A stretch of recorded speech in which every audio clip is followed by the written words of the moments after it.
26 വർഷത്തെ വിശ്വാസം, ലക്ഷക്കണക്കിന് സന്തോഷകരമായ ദാമ്പത്യങ്ങൾ. കല്യാണം എന്നാൽ കേരള മാട്രിമോണി തന്നെ. ഇന്ത്യൻ മഹാസമുദ്രത്തിൽ നിരീക്ഷണത്തിനായി അത്യാധുനിക സെൻസർ ശൃംഖല ഒരുക്കാൻ ഇന്ത്യ. ചൈനയുടെയും പാകിസ്ഥാന്റെയും അന്തർവാഹിനികളുടെ സാന്നിധ്യം ഇന്ത്യൻ മഹാസമുദ്രത്തിൽ വർദ്ധിച്ചുവരുന്ന സാഹചര്യത്തിലാണ് ഈ നീക്കം. കടലിനടിയിലെ നീക്കങ്ങൾ 24 മണിക്കൂറും നിരീക്ഷിക്കാനായി ഒരു ഫൈബർ ഓപ്റ്റിക് നിരീക്ഷണ ഗ്രിഡ് നിർമ്മിക്കാനുള്ള നടപടിയാണ് DRDO ആരംഭിച്ചത്. ഇന്ത്യൻ മഹാസമുദ്രത്തിൽ ചൈനയുടെയും പാകിസ്ഥാന്റെയും അന്തർവാഹിനികളുടെ സാന്നിധ്യം വർദ്ധിക്കുന്ന സാഹചര്യത്തിൽ കടലിനടിയിലെ നീക്കങ്ങൾ 24 മണിക്കൂറും നിരീക്ഷിക്കാൻ അതിനൂതന സെൻസർ ശൃംഖല ഒരുക്കാനാണ് ഇന്ത്യ ഒരുങ്ങുന്നത്. Under water fibre optic sensoring system എന്നാണ് ഈ പദ്ധതിക്ക് പേര്. കൊച്ചി ആസ്ഥാനമായിട്ടുള്ള DRDOയുടെ നേവൽ ഫിസിക്കൽ ആൻഡ് ഓഷ്യാനോഗ്രാഫിക് ലബോറട്ടറിയാണ് പദ്ധതിക്ക് നേതൃത്വം നൽകുന്നത്. ഡീപ്പ് ഓഷൻ വാച്ച് എന്ന വിശാല പദ്ധതിയുടെ ഭാഗമായിട്ടാണ് ഇത് വരുന്നത്. ജൂൺ 20-ന് DRDO പുറത്തിറക്കിയ ഈ താൽപ്പര്യപത്രത്തിന്റെ അപേക്ഷാ സമയപരിധി സെപ്റ്റംബർ 1 വരെയാണ്.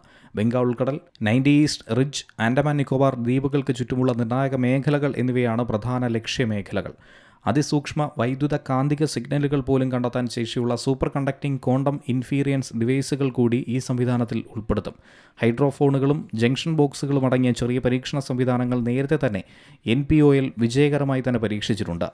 ഇന്ത്യയുടെ അന്തർവാഹിനി നവീകരണ പദ്ധതികൾക്ക് കാലതാമസം നേരിടുന്ന സാഹചര്യത്തിൽ ഈ സെൻസർ ശൃംഖല നാവികസേനയുടെ ശേഷി വർദ്ധിപ്പിക്കും.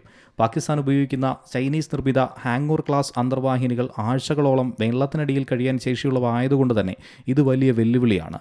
കൊച്ചിയിലെ തീരദേശ കേന്ദ്രമായിരിക്കും ഈ സംവിധാനത്തിൻ്റെ നാഡീകേന്ദ്രം.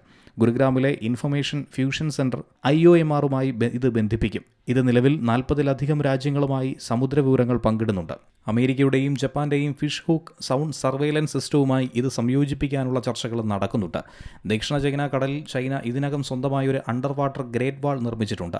ശീതയുദ്ധകാലത്ത് അമേരിക്ക സോവിയറ്റ് അന്തർവാഹിനികൾക്കെതിരെ ഉപയോഗിച്ച സൗണ്ട് സർവൈലൻസ് സിസ്റ്റത്തിന് സമാനമായ ഒരു സംവിധാനമാണ് ഇന്ത്യയിൽ ലക്ഷ്യമിടുന്നത്. 48 മാസത്തിനുള്ളിൽ നിർമ്മാണം പൂർത്തിയാക്കാനും 20 വർഷത്തെ പ്രവർത്തന കാലാവധിയുമാണ് ഇതിലൂടെ ലക്ഷ്യം വയ്ക്കുന്നത്. International desk, Zee Malayalam news. ഏറ്റവും പുതിയ വാർത്തകളും വിശേഷങ്ങളും വിരൽത്തുമ്പിലറിയാൻ സീ മലയാളം ന്യൂസ് എല്ലാ ഡിജിറ്റൽ പ്ലാറ്റ്ഫോമുകളിലും ലഭ്യം.